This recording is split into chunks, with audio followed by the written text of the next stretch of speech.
भारत की एक हरियाली से भरे गांव के बीचों बीच सुनहरी फसलों से घिरे एक कोने में अर्जुन नाम का एक नौजवान रहता था।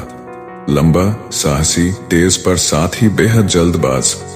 उसकी हर प्रतिक्रिया तेज बिजली जैसी होती, बिना सोचे बिना समझे। गांव वाले उसके साहस के कायल थे, लेकिन पीठ पीछे उसकी जल्दबाजी की आलोचना करते। 21 साल का अर्जुन अब जवानी की दहलीज पर था। गांव के बुजुर्गों को लगता था कि एक दिन वह गांव का नेता बन सकता है, लेकिन जीवन ने उसे एक कठिन पाठ सिखाने की ठान ली थी। कोई भी कदम उठाने से पहले सोचो। अर्जुन जन्मजात नेता था, बाढ़ में सबसे पहले कूदकर मदद करने वाला, खेतों में सबसे भारी बोझ उठाने वाला और जानवरों से गांव की रक्षा करने वाला। लेकिन उसकी एक आदत बार बार समस्या बनती। वह पहले करता, बाद में सोचता। एक बार बाढ़ के मौसम में एक बैल नदी में फंस गया। लोग सोच रहे थे कैसे बचाएं, और अर्जुन कूद पड़ा।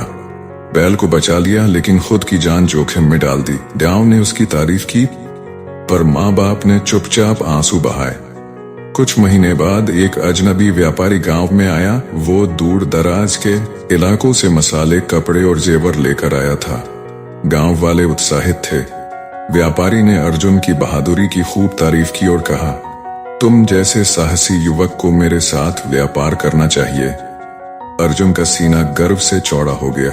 व्यापारी ने उसे एक प्रस्ताव दिया, अगर तुम 20 गांव वालों से पैसा जमा करा दो तो मैं तुम्हें पार्टनर बना लूंगा और 30 दिन में पैसा दोगुना करूंगा। अर्जुन ने बिना कुछ जांचे परखे, बिना पिताजी की राय लिए गांव वालों से पैसे इकट्ठा करना शुरू कर दिया। 2 हफ्तों में अर्जुन ने 23 लोगों से पैसे इकट्ठा कर लिए। किसी ने 5,000 रुपए, किसी ने 10,000 रुपए, और एक विधवा ने अपने जीवन की सारी जमा पूंजी 20,000 रुपए अर्जुन को दे दी। व्यापारी ने सब पैसे लेकर वादा किया, 30 दिन में दोगुना। गांव खुशी मना रहा था, लेकिन उसके पिता चुप थे। एक रात उन्होंने अर्जुन से कहा, बेटा, जोश आग की तरह होता है, खाना भी पका सकता है और घर भी जला सकता है। सोच समझकर कदम उठाओ। अर्जुन हंस पड़ा, बाबा, मुझे सब पता है। 30वां दिन आया, ना व्यापारी आया, ना सामान, ना गाड़ी, ना सोना, ना मसाले। पेड़ के तने पर एक कागज चिपका था, आपकी उदारता के लिए धन्यवाद। ऊपर वाला आपकी किस्मत अच्छी करे। गांव के लोग सन्न रह गए। सारे चेहरे अर्जुन की तरफ घूम गए। जो लोग कल तक उसके जयकारे लगा रहे थे, आज नफरत से देख रहे थे। वह बूढ़ी विधवा जिसकी जमा पूंजी अर्जुन को दी थी, चुपचाप रो रही थी। बाकी परिवार जो अपनी बेटी की शादी के लिए पैसा जोड़ रहे थे, बर्बाद हो गए। तू हमें ले डूबा अर्जुन, तूने ही कहा था सोचने की जरूरत नहीं, तूने ही भरोसा दिलाया था। गांव का सरपंच भड़क उठा। अर्जुन चुप था, कोई जवाब नहीं। पुलिस को बुलाया गया, मामला दर्ज हुआ, लेकिन व्यापारी तो जैसे हवा हो गया।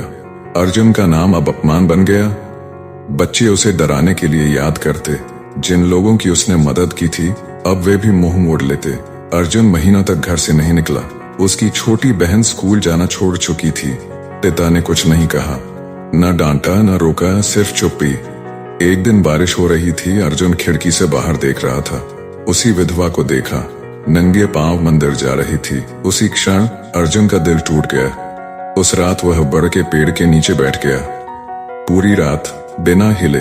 सुबह वह हर गांव वाले के घर गया, सिर झुकाकर माफी मांगी, रोया, वादा किया 1-1 रुपया लौटाएगा। अब अर्जुन मजदूरी करता, खेतों में काम करता, गोबर उठाता, लकड़ियां काटता, हर महीने जो बचता गांव वालों को लौटाता। धीरे धीरे लोग पिघलने लगे। वह व्यापारी नहीं बना, लेकिन एक अच्छा इंसान बन गया। 5 साल बाद अर्जुन ने एक छोटा अनाज का दुकान खोला। ईमानदारी से काम किया। हर रसीद पर एक पंक्ति छपी होती थी, कोई भी कदम उठाने से पहले सोचो। ये मैंने बहुत देर से सीखा। अर्जुन ने हर गांव वाले का पैसा लौटाया, ब्याज समेत। विधवा को नया घर बना कर दिया। गृह प्रवेश के दिन विधवा ने उसका हाथ पकड़ा और कहा, तूने सब कुछ नहीं खोया बेटा, तूने खुद को पा लिया है। उस रात अर्जुन आसमान की तरफ देख रहा था। मैंने बिना सोचे कदम उठाया और सब खो दिया, लेकिन जब मैंने सोच समझकर काम किया, मैंने सब वापस पाया, और खुद को भी। कभी कभी एक छोटी सी जल्दबाजी पूरी जिंदगी बदल देती है, पर अगर एक क्षण ठहर जाएं सोचें, समझें, तो बहुत सी तबाहियां टल सकती हैं।